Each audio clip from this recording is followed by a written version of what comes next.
Hello, everybody. Today is a beautiful Monday, and we're going to do our midday recharge. So, what we're going to do today is I'm going to lead you in some gentle movement, some mindful movement, kind of get you into flow state out of the case of the Mondays. And then we're going to play beautiful interview I had with Dr. Deirdre Corrigan. She is my favorite acupuncturist, and she's going to talk to us about the work she does and share some of her beautiful knowledge with us. And then we are going to move into Q&A. So if you have questions during the interview or after, go ahead and drop them in the chat, and we'll be happy to address them. So let's start with some movement. I'll have you go ahead and come to the edge of your seat so that you can have a nice, tall, long spine. All right. Feet flat on the floor. And lift the toes up and then spread them out wide, feeling all four corners of the feet on the floor. Place your hands on top of your thighs. Feel your sit bones on the chair. Feel all your vertebrae stacked one on top of the other, with your head sitting at the top. Go ahead and lift the shoulders up on an inhale, and slide them down your back on an exhale.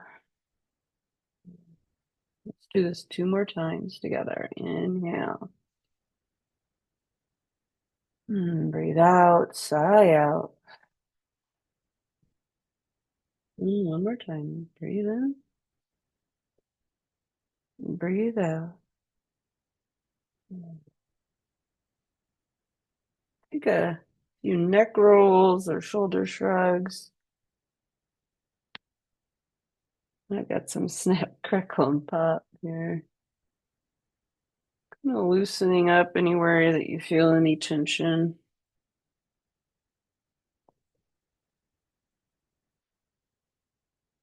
And then interlace the fingers and reach up overhead, stretching up.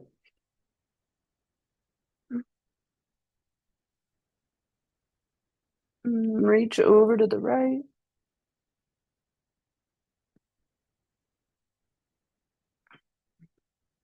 Go over to the left.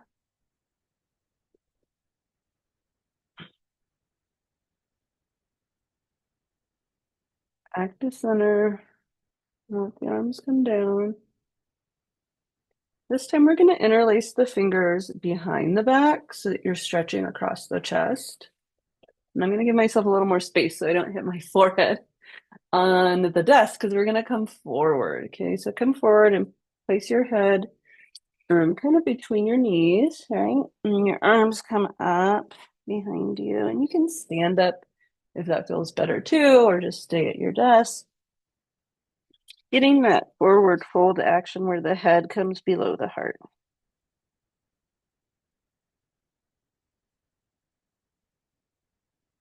And let the hands go towards the earth. Okay, grab opposite elbows. Pick the head yes, and then no. Just releasing the neck and the jaw.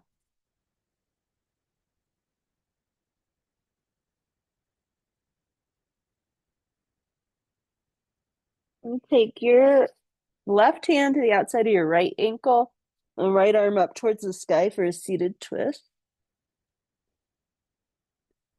Take a deep breath in, out, twist a little deeper, and then switch to the other side. Right hand to the outside of the left ankle. Left arm up towards the sky. Breathe in, breathe out. And 1 more time. Breathe in, breathe out. Just a little deeper. And back to center. And then slowly come up 1 vertebra at a time, stacking them on top of each other. And let's bring your right knee up towards your chest and flex your right foot. and place it on top of your left thigh, making that figure four type of pose. Nice, long, tall spine, and then hinge forward.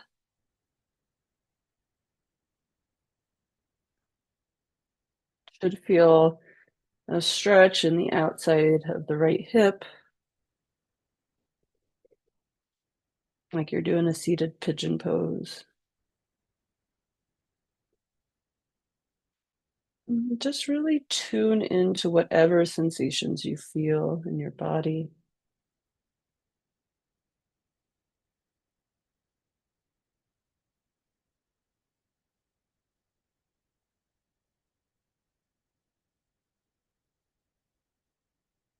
Let's switch sides. Put the right foot down.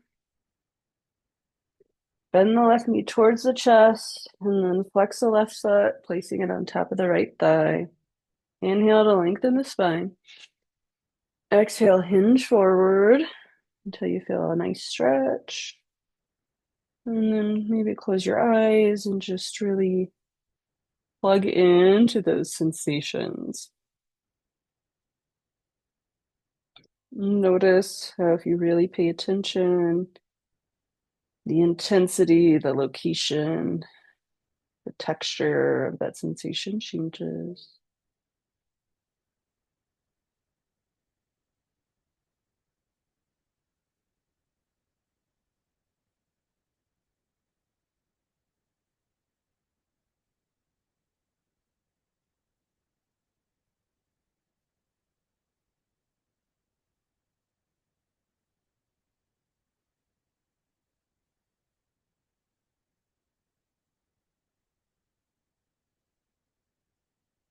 And slowly come up. That felt really yummy. All right, let's take the left arm across the body. You can bend the right elbow to press the left forearm in, feeling a stretch across the back of the left arm.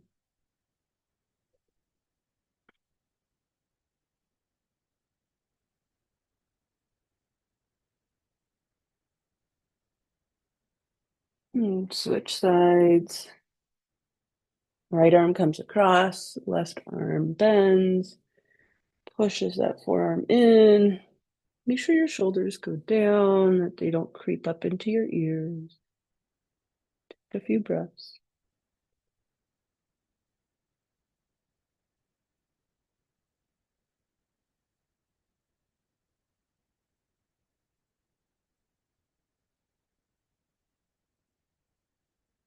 All right, let that go. Let's take a few wrist circles going in one direction.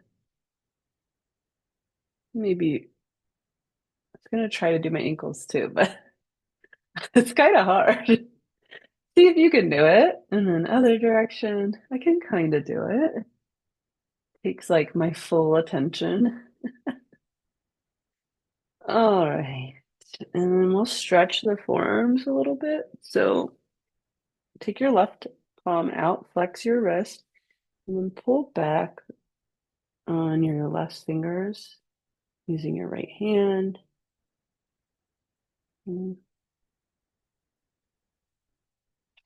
then opposite, go ahead and point your fingers down and kind of pull on the top of your wrist. Getting a stretch across the top of the forearm there. I feel it on the top of my hand too. Switch sides. Flexing the wrist first, pulling back on the fingers gently. A nice stretch in the bottom of the forearm. And then point the fingers down, push on the wrist. Feel a stretch on the top of the forearm.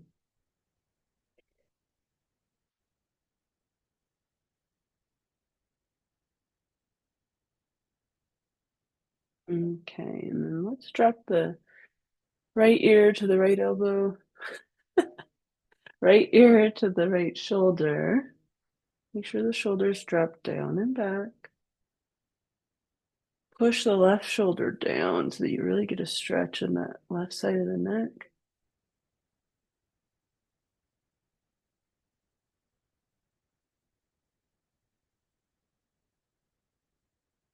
Maybe rock the chin a little bit.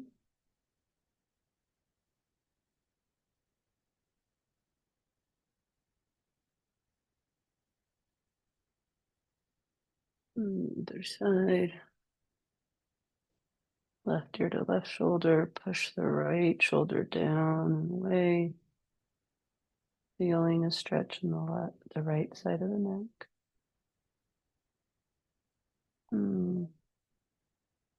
Rocking the chin a little bit.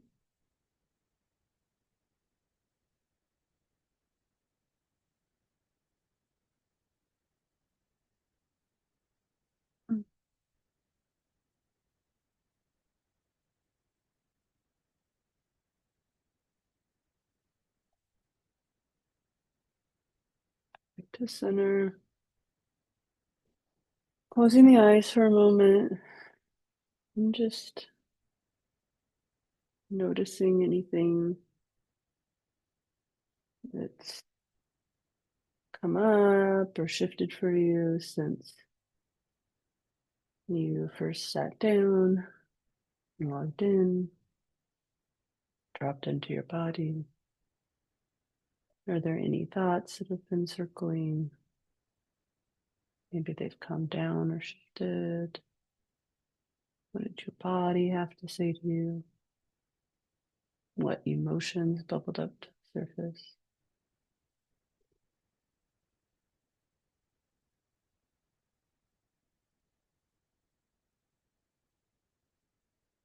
And having a moment of gratitude for taking a few minutes to stretch your body, show it thanks for all that it does, bringing your palms together into your third eye for kind and loving thoughts, to your mouth for kind and loving words, into your heart for kind and loving intentions, sending peace, love, and health to all beings everywhere. Bowing forward in gratitude. Namaste. We're going to transition from our brief movement practice into a video. So just give me a moment to get that sorted, please. Okay.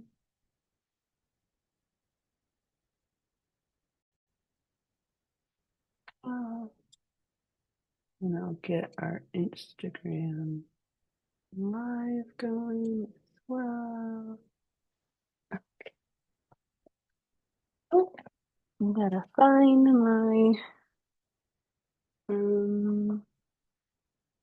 gotta find my tripod, so please stay tuned. I'll actually get this going on the recording and we'll get the video set up gradual soon. thing, and things just start to get better.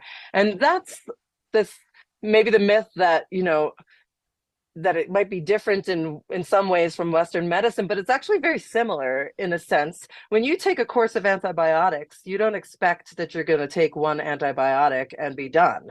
Like when you No, go and get you'll your be worse antibiotics, off if you do your that. doctor is going to give you like the packet of antibiotics, and Be they're like, going to say, finish these, finish or these. else you're gonna feel way worse. And it's Because kind you, of the same with it's the same with mm, Chinese medicine. So when people come, maybe they'll feel better or maybe they won't, but they might feel a little bit better and then stop coming. But they might mm-hmm, not get the full benefit of a longer treatment, because mm, with any kind of condition in Chinese medicine, no matter what your diagnosis is, your Western doctor might say, oh, it's this. But any Chinese medical practitioner is going to have to give you an individual diagnosis and take your pulses. mm, It's individualized medicine, and then make a treatment plan for you and try to correct what's going on. And with any condition, Sierra, you're going to have a root of a condition. into it. I met you at a local networking group, the BNI, and I've become your client, which is amazing. And I have to say, I've been to a lot of acupuncturists over the years, and because I move all the time. Ask anybody who knows me, and my mom always says, I write your address and pencil. And I'm like, we're gonna stay in Boulder, and everybody's like, yeah, okay. But we really we hope to, but we plan to. So with that, I have experienced a lot of different modalities, and yeah, you're one of my favorite acupuncturists, and it was Oh, really interesting because I was looking at your website and doing my homework a little bit, and I saw that you um, do what's called, I don't know anything about acupuncture except it makes me feel good and floaty and helps like relieve pain and stress and things like that, right?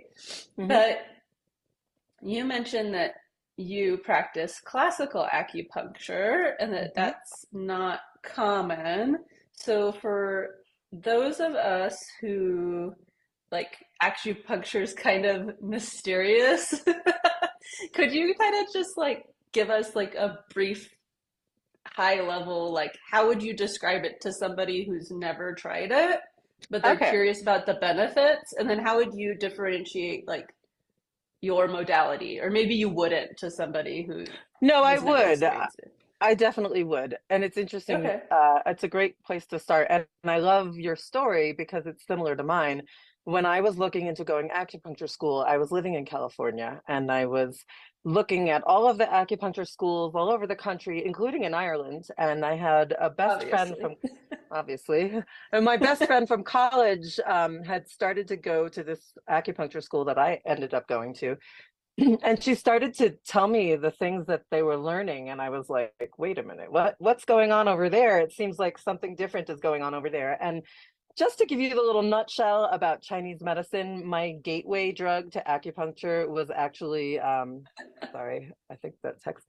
My gateway drug to acupuncture was shiatsu massage. And shiatsu massage just means Yeah. finger pressure. It's Yeah. instead of a needle, we are using a finger to make the Yeah. connection. And I'm afraid of needles, so this was a big leap of faith. Interesting. Yeah, I did not think acupuncture was going to be on the career goal map if I made one. And so in general, my interest in Chinese medicine came through my study of shiatsu. And I'll just give you this brief understanding how acupuncture works. One of the ways you can think about acupuncture is that we are using conduits of energy or chi, and they're like pathways, they're like rivers, or Hmm. you can think of the chakra systems where the chakras might be like oceans of energy or chi, and the acupuncture channels themselves are like conduits, and every Ooh, I single like that internal. analogy of the. Yeah, in fact, in the oldest book of acupuncture, which goes back 2,000 years, the Huangde Nijing, the Yellow Emperor's Classic, it's described like that. The acupuncture channels are Mm. described 2,000 years ago as waterways. For example, on the waterway analogy, an acupuncture point here at the elbow would be like an ocean. And meanwhile, at the fingertips, this point is called a Jing well. So the energy is very superficial here and it's very deep here, and Mm. it's like a waterway. So I learned about this, and in massage school, I learned that every single organ has its own acupuncture channel. So, for example, your heart has an acupuncture Oh, channel. so they teach you that like kind of the basics in massage Yeah, school. I learned the basics. In New York State, you have to take 300 hours of shiatsu to get a massage license. So this is like part of your Okay. education. And at the And time, I see. And so yeah, so it, shiatsu relies on the uh meridians. Would that be right? yes, Yeah. Which is these shiatsu, rivers. these rivers of energy. So Okay. shiatsu is basically just using your hands to manipulate these Okay. these conduits. So Okay. it's the same exact acupuncture points. It's just that the tool is a little different. Instead Oh, of using that's it instead of a interesting. yeah, instead of a needle, it's a finger. And that's why for people that are afraid of needles, I will use other things. I can use an Oh. essential oil. I could put an essential oil on an acupuncture point, and when I first started doing that, I didn't really know what people would feel, but my Mm. most non-woo patient was like, wow, I can really feel things Uh, happening. And when a New yeah. York, like when a New When a York, New like Yorker. when a New Yorker like in finance says that, something's You're onto happening. So something.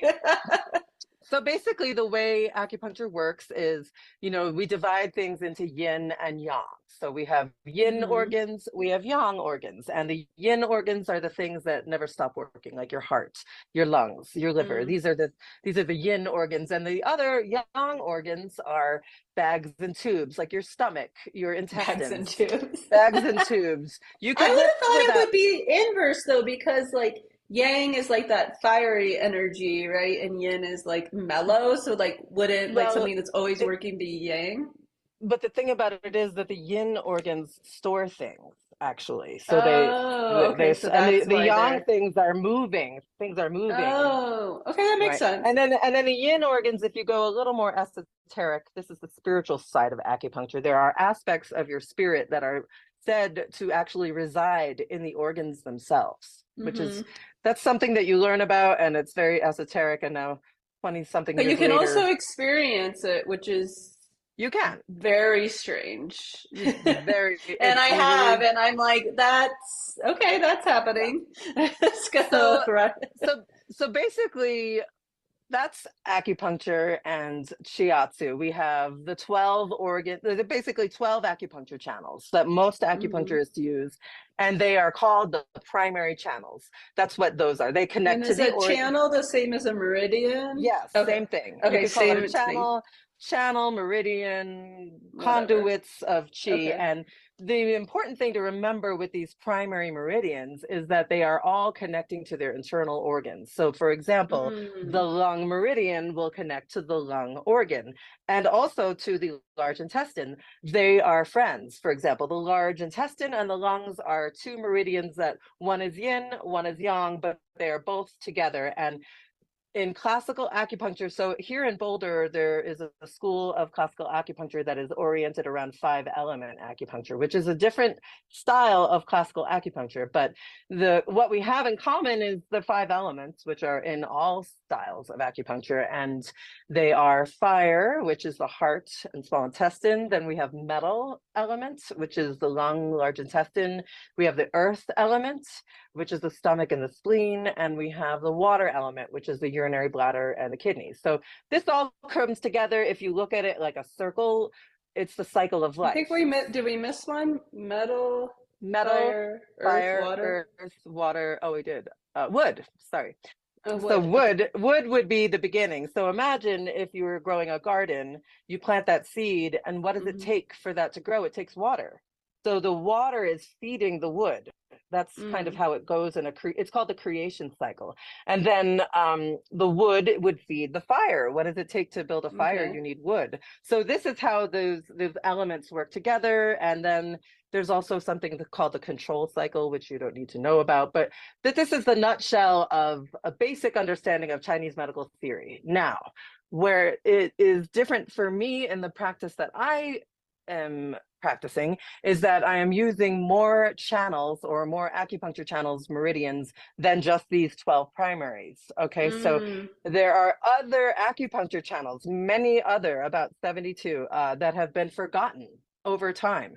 And it isn't even a very modern thing. It actually happened in the Song Dynasty, which is like the 1200s in China. And Hmm. it was this attempt that coincided with like woodblock printing when we were now having herbal medical pharmacies in China back Hmm. then, where you wouldn't necessarily need to go to the doctor and have an individual herbal prescription given to you. Instead, we could simplify the medicine, and we have these things called patent formulas, which we still have today. Many of them were created at this time. And Wow, I during didn't that, realize that.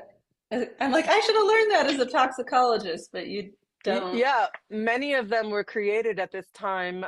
There was something called the Imperial Medical Academy in the ancient days Hmm. of China. And this was a very organized um, bureaucracy of sorts. And the Mm, yeah. bureaucracy of sorts at the time decided that these other acupuncture channels were a little too complicated and you didn't need them. That if Okay. you had herbs, you could just use the primary channels, but you don't need all these other acupuncture channels. They're not necessary. So the lineage that preserved this style of acupuncture that I practice did so on one of the 5 ancient mountaintops in China at the So this time, is like ancient China. almost a lost art. It is a lost art. It is That's not. crazy. It's not It's just not almost. almost. It is. It is. Oh, It was. wow.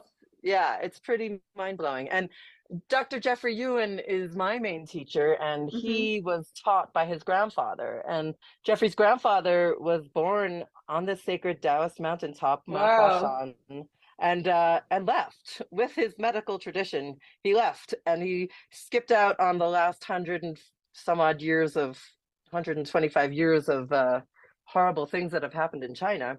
So this medicine that I practice, people will ask me, well, would you go to China to study it? And you really, maybe you could. I have a friend from school who has been searching high and low to see if he can find someone akin to what we receive, but it's an oral tradition. So you have to remember that. Mm. Some of what we are learning, what we learned when I went to this particular school that I went to, we studied the classics, which are, I mentioned the Yellow Emperor's classic, and then there was another one.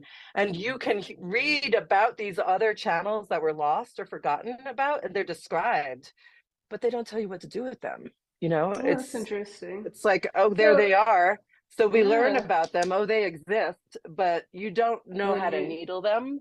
Each of them has a particular Huh. needling technique. Each of them has a particular diagnostic technique. Like taking the pulses for some of these other channels is very different. And so this tradition comes from my teacher's lineage.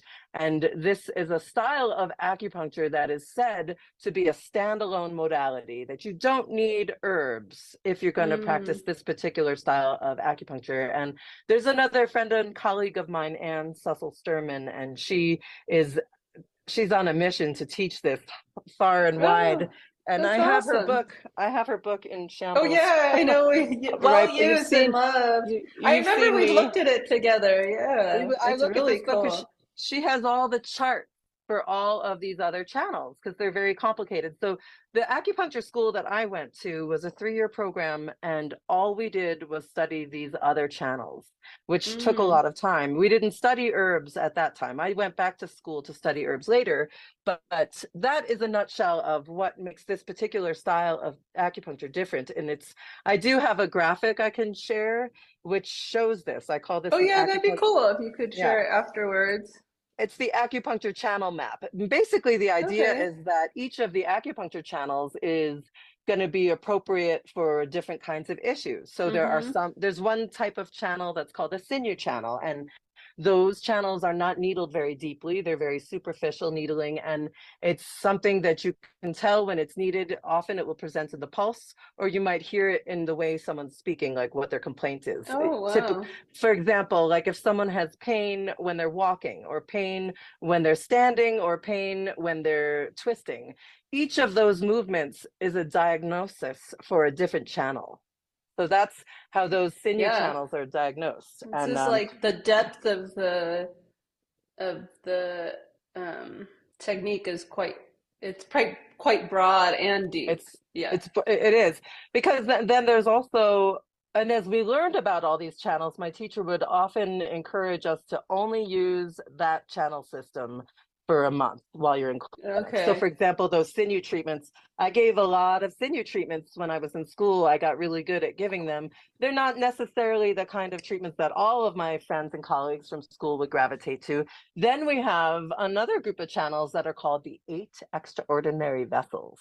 And most acupuncturists learn about these, and they might even learn how to needle them. But the way that I was taught to access them and use them is a bit different from what's commonly taught. Okay. And these are the channels of epigenetics. And Oh, that's pretty this interesting. is these are the magical. They're called extraordinary channels because they really work on that epigenetic level. They work for family things that run in the family, Hmm. something that won't go away. They work for stubborn things that have been, maybe you had a trauma 25 years ago and you've never recovered from it. That's when you have something that deep. That's often when I will go and look for the 8 extraordinary vessel pulses and see Mm. what's up. And in fact, since I've been in Boulder, I've been doing a lot of 8 extra pulses. It's been someplace that I've had a lot of my energy lately. I've migrated over my career to different channels and Hmm. then we have there's two more. We have the longitudinal low channels, and those channels are only conduits of blood. So if you've ever seen an alcoholic and they have all those little Yeah, they're broken, always like red right here. yeah, yeah, what that is from this perspective, when you have trauma, or also if you have too much heat from a pathogen, and alcohol is a pathogen. So when you have a pathogen come in, and the pathogen could be a virus, it could be something like that, but it could also be emotional stress. Like if you're Mm, being assaulted or attacked and there's anger coming at you and you don't know what to do with it, your body will just create a little longitudinal low vessel and just put it in it's like there. I'm And just gonna that's put that I'm there. just gonna I'm just gonna shove that. And the reason why, we go back to our original understanding of the primary meridians, right? They remember that they connect to the internal organs. The heart Hmm. meridian connects to the heart channel. So the primary meridians, when you have something like that happen in your life, maybe your boss yells at you, but you still have to get on the phone and deal with a client, you have to function in your normal life. So the primary channels are like, get this out. I can't have this. Yeah, Let's I get got this shit out to of the do. let's get this out of the primary channels because I got shit to do. Or also maybe I can't handle it right now. So these other channels can be seen as repositories for Mm, unresolved pathogenic factors. And like I said, the pathogenic factors could be emotional stress. Once you've ingested a pathogen, it's internal at that point. So the internal yeah. pathogenic factors are like, it could just be from diet, but it also could be from a chronic emotional situation. So Mm, the longitudinal low channels are used to treat those symptoms, and they each have symptoms and signs that go with them. And then we have the last channel system, which is called the divergent meridians. And those are also like epigenetic level, but they also connect with the exterior of the body. So those channels are really great for autoimmune conditions where maybe someone okay. has like a deep systemic thing, there's something happening at a genetic level, but also on the surface, like lupus or scleroderma, Yeah. or even multiple sclerosis, on the surface of the body, they might feel tingling or they might feel, so they're having signs and symptoms that are connecting the very deep bone level of the body with the more superficial signs. So those are all the channels in a nutshell. And the reason why they are important is because that's how a lot of pathology is stored in these other channels. And if you really Mm, want to make changes, sometimes people will tell me, oh, I've gone to acupuncture before. I've tried a lot of different acupuncture. I don't feel like anything happened. And it's probably because when I work with people, I'm usually going into one or more of these channels. Or if you're I like am going working with, into the nooks and crannies of the I am, body, I am, yeah. shining light on things, and Yeah, yeah. that's exactly what it is. Yeah, Yeah. interesting. So how would you explain? I liked the analogy of the rivers and the lakes, but Hmm. is there like a physical correlate or like how, like my PhD scientist mind is like, yeah, but where is that? Or like, what is that? Like, is it, um, Well, and those maybe are there's not just, an answer to that, but I'm just saying, I mean, that's thinking, just how it was written. I have the other book yeah, back at home, but I wish I could read to you. But it basically, hmm, you can feel it. I mean, yeah, just massage I right can here in the feel crook of it. your elbow. When Like I if get you, acupuncture, it's super strong for me. I'm like really sensitive. well, But I'm trying what to I, think of somebody who hasn't had acupuncture, if there's like a good analogy. well, But maybe you were about to give one. you're specifically talking about the distinction between the depth of a point, right? Is that what you're talking about specifically I about guess I'm the trying to ocean? wrap my head around like what a river of energy is. Are we talking about like the nervous system? Like, Oh, are we talking about oh, okay. musculature? Or are we talking about Well, something like ethereal and this spiritual is that this like, is a I or mean, both? that's a good question. So it's interesting because a lot of times when I do acupuncture with people, they'll say, "Oh, that's weird. I feel it going there." And it doesn't follow the nerve pathway. The nerve pathway, Mm, I might put a needle in their lower leg and they might feel it on the lateral side of their thigh. The dermatome does not go there. That doesn't mm, explain. So a lot of times, especially some people are more sensitive. I'm pretty sensitive. When I get acupuncture, I can feel all of this. So for, I guess, on some level, it is a leap of faith. At Mm-hmm. some level, when you begin to learn this as a practitioner, it's just a leap of faith. It's theoretical. Because I was a shiatsu practitioner, I can feel these things. I can feel Yeah, I like see. just specifically about the waterway points. Like this is a place, if you put your thumb right in here in the elbow, Mm-hmm. it's meaty. This is Yeah. called a hissy point. This is I'm called like, like oh, that's tight. and they say that that's a place where there's like a sea of chi. There's a lot of chi there. You can Mm. feel that there's more there. And then here on the wrist, there's not It as also makes me much. feel kind of vulnerable. I'm like, ooh, I don't really want to be like. Anyways, that's interesting. Okay, cool. But So we got like acupuncture 101. and on some level, it is a leap of faith. I remember being in an Yeah. advanced acupuncture class one day where my teacher tried to answer the question, how does acupuncture work? And he spent the entire day going through all of that and giving possible explanations. And at the end of the day, the answer was, we don't really know. Yeah, We don't but really it know. works. And it is pretty wild. I mean, I'll tell you one of the wildest things. I learned an acupuncture point on the leg. It's in the Mm-hmm. middle of the calf. On the opposite leg, it's the empirical point for shoulder pain. So if I have shoulder pain Okay. here, we would needle the opposite leg, and somehow that works. I don't know why. I mean, But it I works. I Yeah. could think of reasons. I could rationalize that from a Chinese Sure. medical perspective, but to some degree, it's also an empirical form of medicine. That's why I call my Mm-hmm. practice the art of energetic medicine, because it's an art and a science. It's one of these Yeah. strange things, because the truth is, and especially with the style that I practice, the medicine has its roots in Taoism, and it also has its roots in Buddhism. I mean, it has the lineage that I come from, that I learned from this tradition. My teacher's lineage is a Buddhist Taoist sect, and their whole spiritual orientation is oriented around relieving suffering. So this medicine Mm. is for that purpose. And so to some degree, it is my own empirical experiences that I've had that have given me my own conviction in this medicine. But to some degree, it's also a leap of faith. Okay. Yeah. So both. Yeah. Okay, that's awesome. I love learning about all this. I can talk about it I, all I day. always say I always say to people, because I was pretty skeptical myself. I'm not like Yeah. I didn't see this as my natural path, but it was the experiences that I had where I would feel like, Hmm. oh, something really happened there. So Yeah. yeah. Is there any myths? Maybe we could link. I have two questions. Maybe we could Okay. link them together. I would love to hear about like common myths about acupuncture and like that you've experienced and like debunking them, or maybe not, but just kind of addressing them. And then, Well, but wait, okay. wait. And then the second thing, which is related, would be like case studies from your own experience, especially around working moms, because that's who we're really talking to today. Okay. I've got you. Yeah, awesome. Well, so okay, now I forgot the first question. So it was debunking myths, Okay. and then Got maybe using case studies Okay. as So the way to do debunking it. myths, one of the myths to debunk is, well, this is particular to the lineage that I come from, is the myth that you need herbs, that you need anything Mm, else.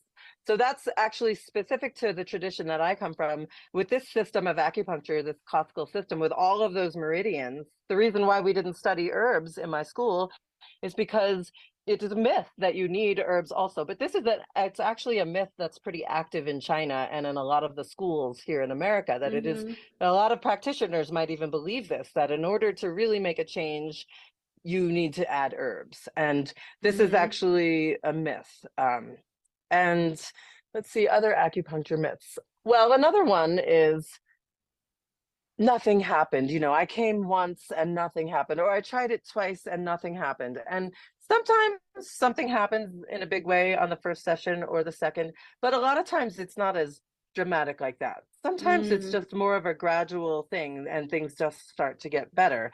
And that's this maybe the myth that it might be different in some ways from Western medicine, but it's actually very similar in a sense. When you take a course of antibiotics, you don't expect that you're going to take one antibiotic and be done.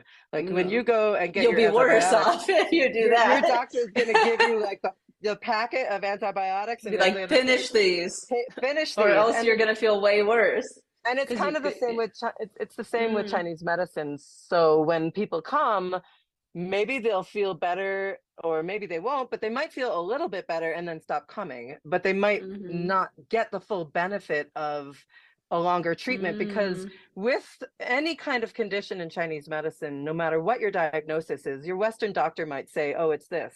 But any Chinese medical practitioner is going to have to give you an individual diagnosis and take your pulses. mm. It's individualized medicine, and then make a treatment plan for you and try to correct what's going on. And with any condition, Sierra, you're going to have a root of a condition.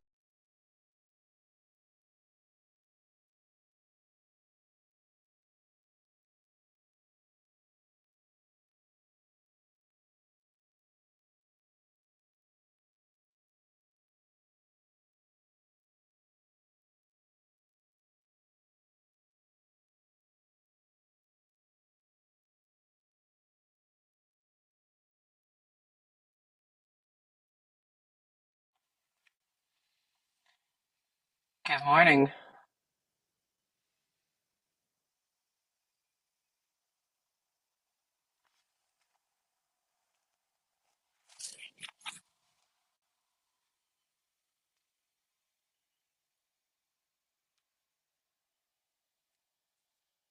I can't hear you though. How about now? Oh yeah. Okay. Yay. Your hair looks Yay. amazing. So fun. I Where are you? You're not in your office. am at home. Oh, wonderful. Oh, I haven't seen you in a while. It's so good to see your face.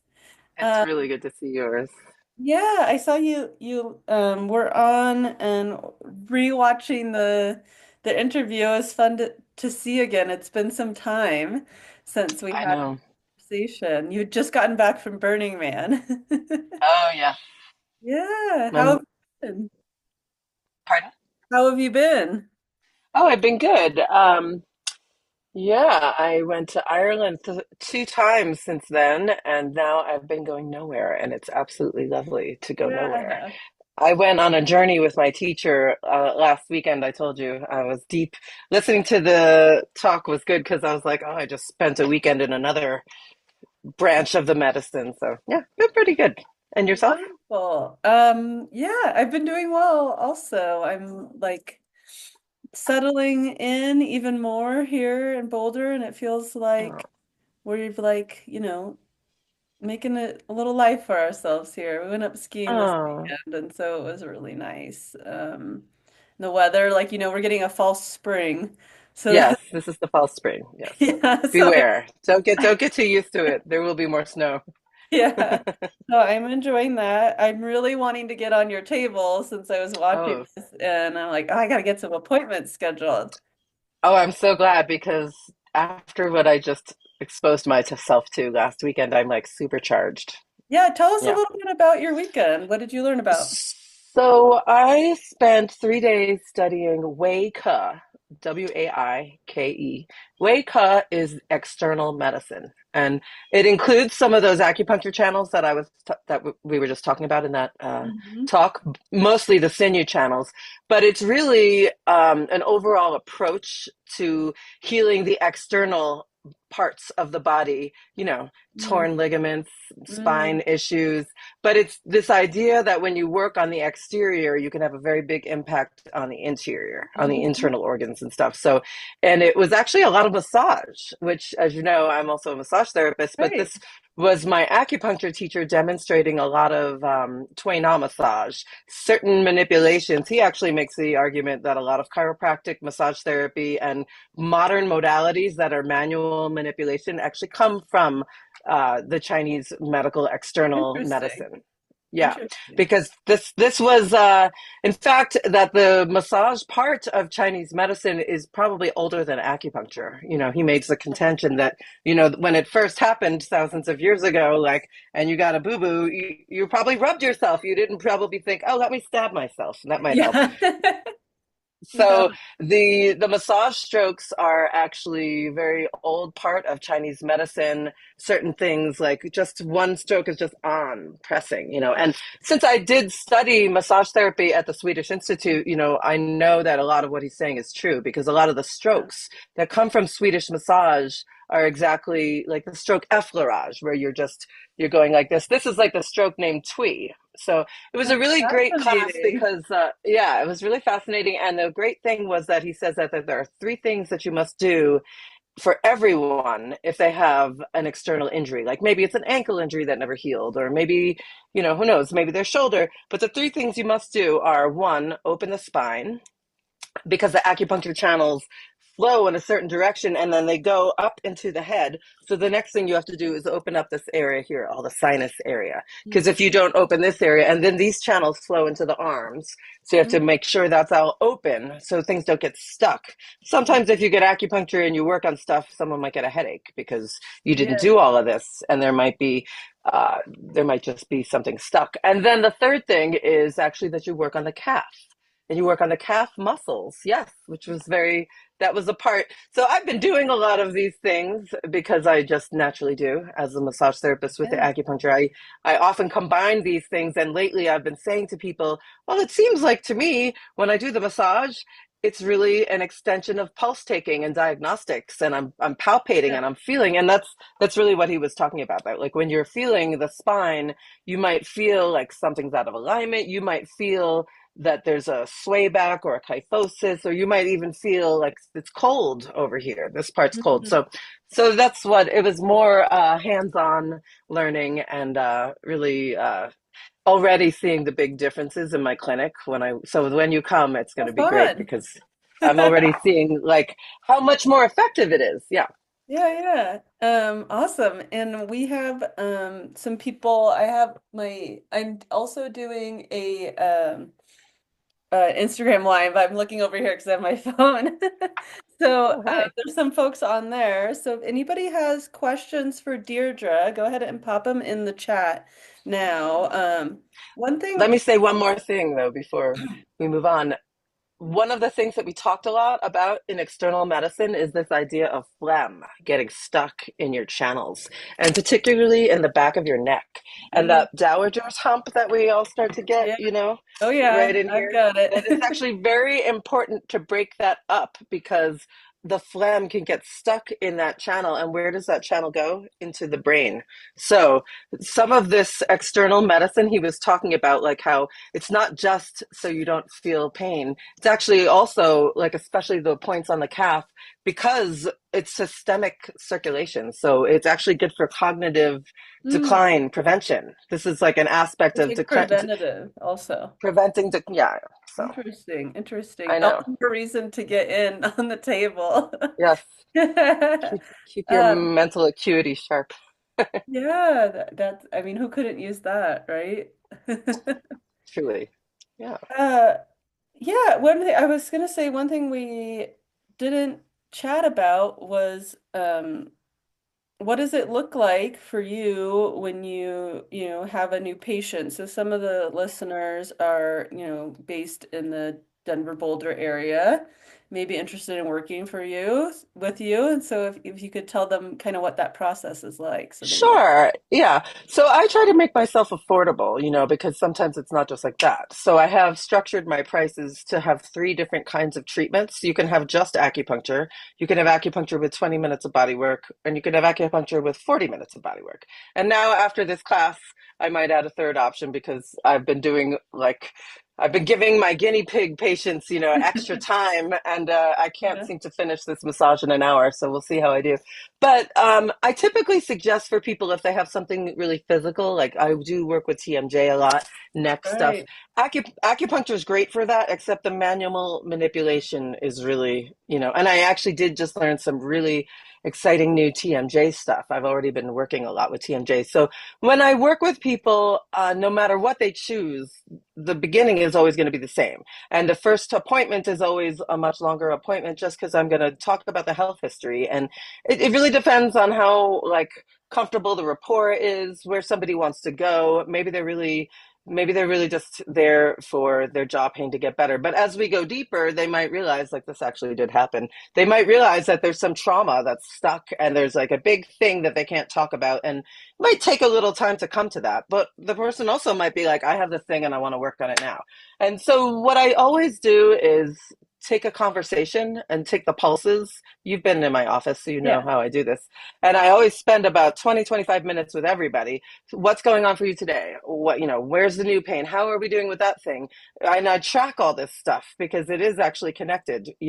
And then what I do next typically is I put the person on the table, and if they're doing the acupuncture massage combo, then I do 20 or 40 minutes of massage and palpation and playing with the energy with my hands. And I also use a lot of essential oils, as you know. Mhm. Yeah, There's a I lot like of, that. and this is also for people who might be afraid of needles, like I am actually afraid of needles.